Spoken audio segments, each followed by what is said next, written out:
We all know that women discrimination happens, but to what extent is it happening here in the UK? What is done to fight it here and abroad?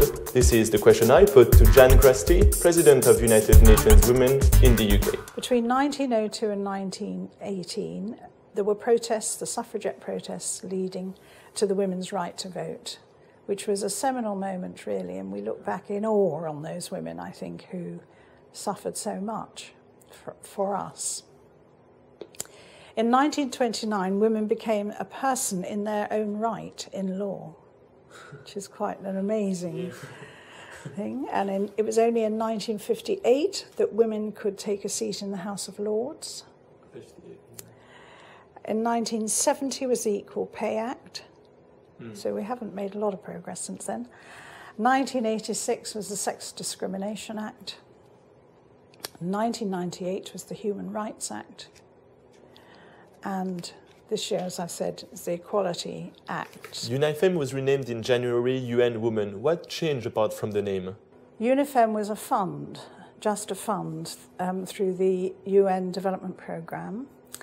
And the size of that fund to serve the women of the world was the same as the budget that UNICEF had in their Delhi office. So it really was completely inadequate for the task it had in hand. So over the last 4 years, the member states of the UN have been debating and governments have been pushing and lobbying, particularly the UK government, for the formation of an effective agency, higher profile, better funded, that would have much more clout and would be a recognised agency within the UN system. And our new Under-Secretary General, Michelle Bachelet, who is now leading UN Women, really has got a huge task ahead of her because the world's women are looking to her. In a few words, what are the goals of UN Women? This is our new leaflet. It stands for equal participation in all aspects of life, but focusing on 5 priority areas.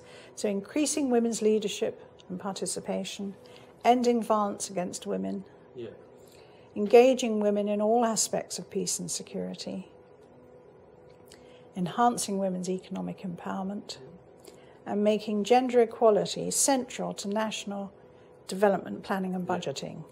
And that's actually quite crucial. And one of the roles that UN Women now has is to sit within the UN system and to coordinate all its gender work across departments and to ensure that they're complying with the gender equality duty. There are 700,000 people who experience domestic violence in the UK, and 90% of them are white British females.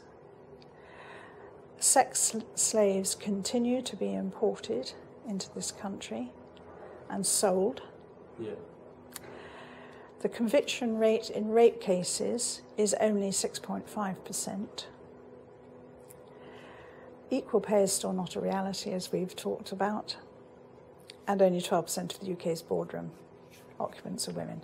We talked a lot about UK discrimination, but you are in fact much more active abroad in poor countries suffering from heavy discrimination. Well, UNIFEM was set up to work only in the developing world. Right. And that was its mandate. But the mandate of UN Women is now worldwide. Through our fundraising in the UK, we're supporting 3 economic empowerment projects, micro-projects, which are working with, in 3 countries, Peru, Kenya, and Liberia, with groups of about 500 women, village women mainly, or urban dwellers, who have not had any form of generating their own income, and helping them to use their natural skills or cultural activity, so cassava production, beadworking, or running a little micro-business in Peru villages, to help them to understand how they can actually work together cooperatively and market their products, come up with new designs, or come up with a new way of working together to maximise a profit. And what they get out of it is the ability to send their children to school, the ability to have proper health care, and it's lifting those people out of abject poverty. Many students at CAS will aim for a career in finance. It is not an industry known to make life for women very easy. No, there's a big pay gap in the financial sector, and there's a gap in the annual basic pay between women and men of 39%.